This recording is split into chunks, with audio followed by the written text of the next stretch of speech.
I've got 3 teams that you should consider placing future bets on right now to win the national championship for college football in 2025. And Ohio State, they're not one of them. The first team that I love the most going into next year, it's Texas. I'm not trying to be super negative here about Quinn Ewers, but it felt like this team was right there. Quite literally. They were quite literally right there. They were on the 2-yard line away from possibly punching their ticket to the national championship. But what held them back was a brutal fumble that Quinn Ewers gave up to Ohio State that led to a touchdown by Jack Sawyer. Again, I'm not trying to be super negative about this, but now that he's gone and Arch is starting, I think that this team is going to reach their true heights. We saw a lot of really promising things from Arch Manning when he stepped in, some rookie mistakes that he made, but this dude has the goods that he's been hyped up for. I think stepping in this year with Ryan Wingo, who was a true freshman at receiver, and his contributions, as well as Colin Simmons and Anthony Hill on defense, this team's not only good and bringing back experience and important spots, it's got blue chip dudes. That is what leads to national championships. That's what led to the national championship for Ohio State this past season, is that they had blue chippers across their roster. 5-star recruits is how you get over the top. It's how you win national championships. It's what separates the elite teams from the great teams. Texas has front-to-back elite players on this team. So I'm placing that bet. I'm putting it on Texas.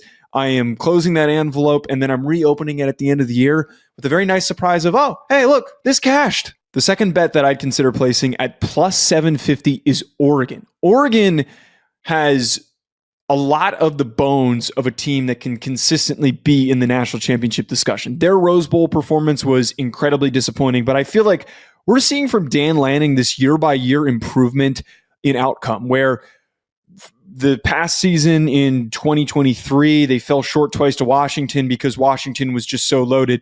And then this year, they finally get over the hump of beating Ohio State in the regular season and beating Penn State in the Big Ten championship game, but just not good enough to win against Ohio State in the college football playoff against Ryan Day in that setting. But you bring back Will Stein, you bring back Evan Stewart, you've got some really athletic pieces on defense, and then Dante Moore has a lot of promise starting at quarterback for them. If he can play to his potential, like we saw in spurts when he was originally starting at UCLA, this Oregon team can get the job done. It's a little risky here because I don't love fully committing this many bets to teams with first-time starting quarterbacks, but Arch is a little bit different. Dante Moore is the only thing that is going to be the biggest swinging point for them. The last one I'd take at longer odds, plus 1,400 for Clemson and Dabo Swinney to get back to winning national championships. One of the biggest things that I love to point to for success for upcoming years is teams that are returning multi-year starting quarterbacks with the same offensive coordinator, as well as, again, young 5-star talent. Their receiver room is very gifted. Cade Klubnik showed a lot of really positive things for me in their loss to Texas. He almost rallied them back in the college football playoff, but their defense just wasn't enough. They got ran all over. I think that they're going to be much better, especially Tom Allen coming in from Penn State as their new defensive coordinator. Last guy was just not getting it done. Clemson has the national championship pedigree. So if there is a team that is not in that top 5 odds as of right now, it's going to be this squad. I also love what they did in the transfer portal, which feels insane to say because Dabo has never gone in the transfer portal. And here he is bringing in Will Helt from Purdue, who's going to be a dominant player for them on this defense.